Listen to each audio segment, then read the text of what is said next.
Bhutan might just be the happiest country you've never been to. And you're about to find out why. I'm jumping straight in. We found the top 10 places that make Bhutan feel magical, and I promise you'll want to save this list. Fast cuts, insane drone shots, real local moments. This is the travel checklist you didn't know you needed. We're keeping it punchy and practical. I'll show you how to hit each spot, when to go, what to pack, plus quick tips to make every photo and every hike unforgettable. Expect sunrise chases, monastery chills, rhododendron explosions, mountain panoramas that slap. Stick around for stunning views, real local food, and must-see highlights. This video is designed for people who want to travel smarter, not just harder. By the end, you'll have a clear, savable plan to experience Bhutan like a pro.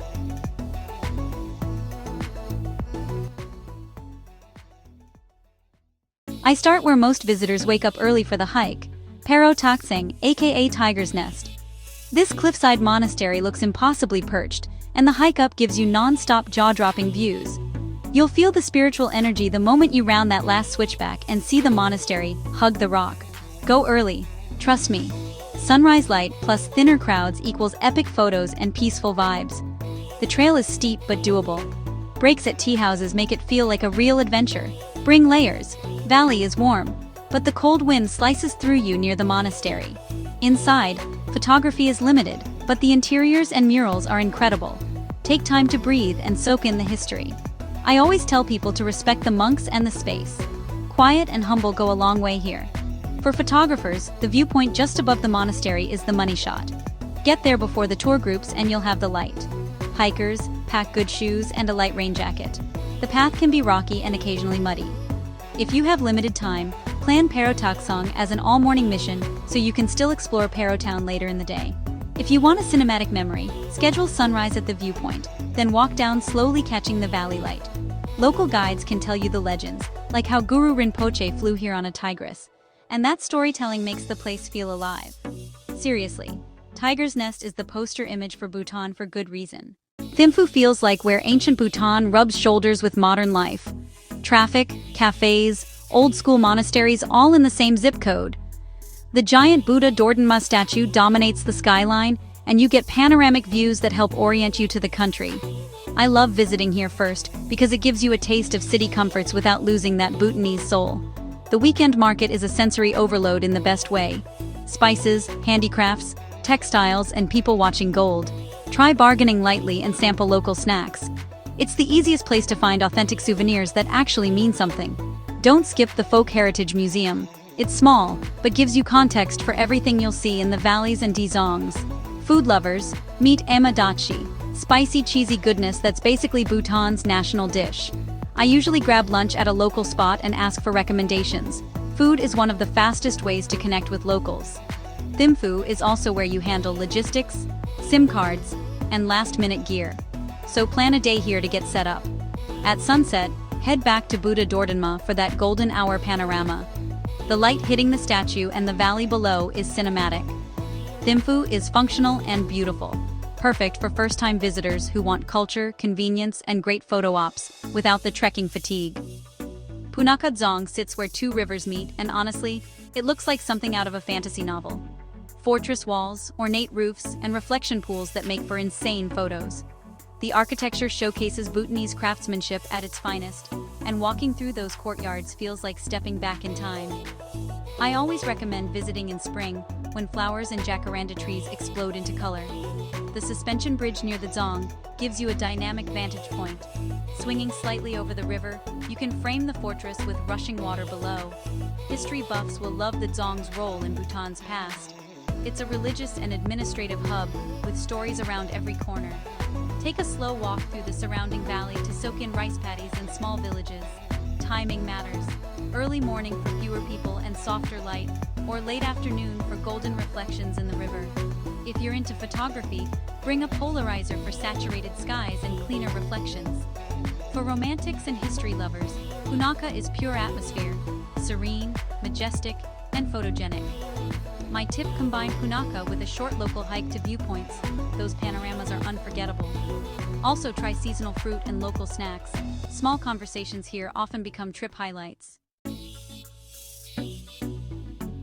Phobjikha Valley is the opposite of hustle. Wide, glacial-carved, dreamily quiet. It's the winter home for endangered black-necked cranes. If you visit in crane season, you'll witness flocks that feel like a nature documentary come to life. Even off-season, the valley's soft light and rolling meadows are meditation for the eyes and soul. Gangti Monastery sits above the valley and offers both spiritual context and spectacular overlooks. Walk the trails through wetlands and meadows at golden hour. The light here makes everything glow. Birders and nature lovers should hire a guide to spot wildlife and learn about crane conservation. Accommodation here leans cozy and homestay, perfect for slowing down and tasting local hospitality. Hikes are gentle but rewarding. Pack a telephoto if you're into wildlife photos, because the cranes keep a respectful distance. The silence is the point. Come to breathe, not to hustle. If you want cinematic slow-mo shots, drone footage at dawn or sunset is unbeatable. Phobjikha is a restorative chapter, recentering you in nature and simple awe. Bumthang is often called Bhutan's spiritual heart temples, tucked among rolling hills. Holy, homey. The valley is dotted with ancient lakhongs, like Jambe, Kurje, each with layers of myth and pilgrim energy. Trekkers, culture seekers. The mix of sacred sites and pastoral scenery is addictive. Local cuisine, Ara, the traditional spirit, bold local flavors that taste like the land. Hikers can link up several temples via scenic trails.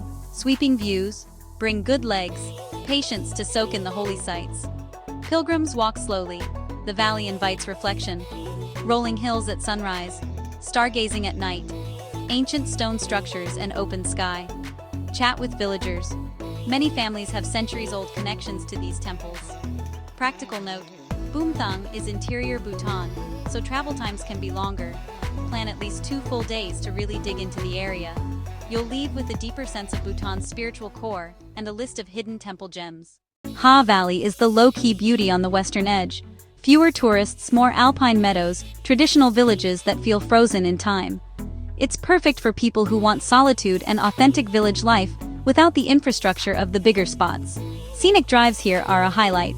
Every bend reveals another pristine valley view. Hot stone baths are a local treat. Simple, restorative, totally Bhutanese. They're perfect after a day of driving or hiking. Village homestays offer genuine cultural exchange, sharing meals, sharing stories, sharing songs with host families. For photographers, the rawness of Ha, unpolished and real, makes for some of the most honest travel footage. Day trips from Paro, day trips from Thimphu, but staying overnight deepens the experience and lets you catch sunrise over the valley without the day trippers.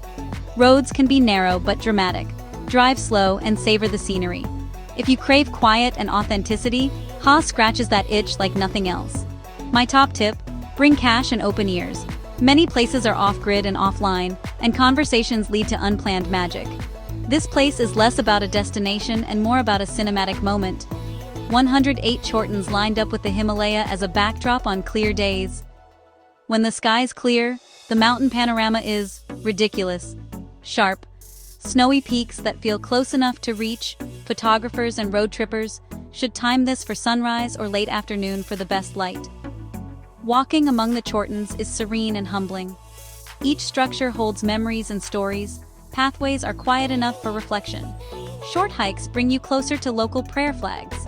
Short hikes bring you closer to panoramic overlooks. Dress warm. The altitude bites. Bring a good jacket for those crisp, windy shoots. If clouds roll in, the mood switches to mystical. Low clouds, prayer flags flapping, chortens poking through fog. Both scenarios are cinematic, but clear days are the headline. Local tea stalls are basic, perfect for warming up with butter tea and a snack for road trip plans. This is an ideal rest stop between Thimphu, Punakha, and eastern routes. Spend 45 to 90 minutes here to hike, photograph, and breathe. Trongsa is the geographic and historical bridge between East and West Bhutan. Its dong sits like a watchtower over a dramatic gorge. Huge walls, old staircases, sweeping ramps. The museum inside offers royal history and the region's strategic importance. Walking the ramparts gives insane perspectives, great for wide-angle shots or slow pans. The town has quiet charm, traditional shops and tea houses to meet locals. Stop en route, late afternoon light is dramatic. Trongsa is a strategic overnight. Rest, explore, wake up to layered views. Royal Manas is Bhutan's wild card. One of the best places to see rare wildlife. This isn't just bird watching, it's full-on jungle adventure. Guides lead safaris and treks. If you want the country's wild side, pack insect repellent and bring a sense of adventure. Guided jungle treks can bag sightings of rare mammals, vibrant bird species. Early mornings are best for activity. Rangers and local naturalists know the tracks and calls. Hire them. Respect the rules. Let them take you to the right spots. The park is serious about conservation. Follow guidelines and keep distance. Expect rustic lodges, camping under the stars. This isn't luxury, it's raw nature. Bring a long lens for wildlife photography. Patience pays off. Night walks, early safaris, prepare for early alarms and big rewards. If thrill and wildlife are high on your list, Royal Manas delivers. Conservation meets unpredictable nature. Those unplanned wildlife moments stick with you forever. Chelela is one of those worth-the-drive passes. High, windy, offering colossal views of Paro Valley and long ridgelines beyond. It's one of Bhutan's highest drivable passes, so expect thin air, dramatic light, and film poster landscape shots. Bring warm layers. Temperatures drop fast at altitude. Short hikes from the pass open to alpine terrain, prayer flags, and panoramic overlooks. The sky seems bigger up here, and the valleys shrink into puzzle pieces of fields and roofs. Photographers will love the contrast between rocky ridgelines and sweeping valley depths. If you're into short alpine treks or chasing high-altitude panoramas without a multi-day trek, Chelela is your move. The road can be bumpy, so a skilled driver and cautious driving is essential.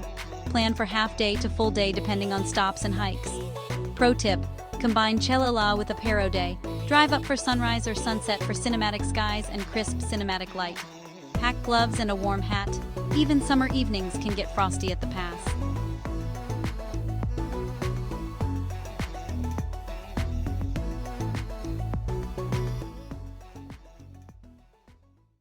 Bhutan is small but epic. Pick a few spots, pack light, and arrive curious. I've given you 10 must-see stops: spirituality, nature, history, wild adventure. Each place has its own pace and personality.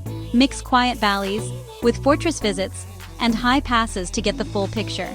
If you liked this list, smash the like button for more travel blowouts and save this video so you don't forget where to go. Use seasonal tips and local guides. Final thought: travel here respectfully. Bhutan's beauty is fragile. And subscribe so you'll know before you go.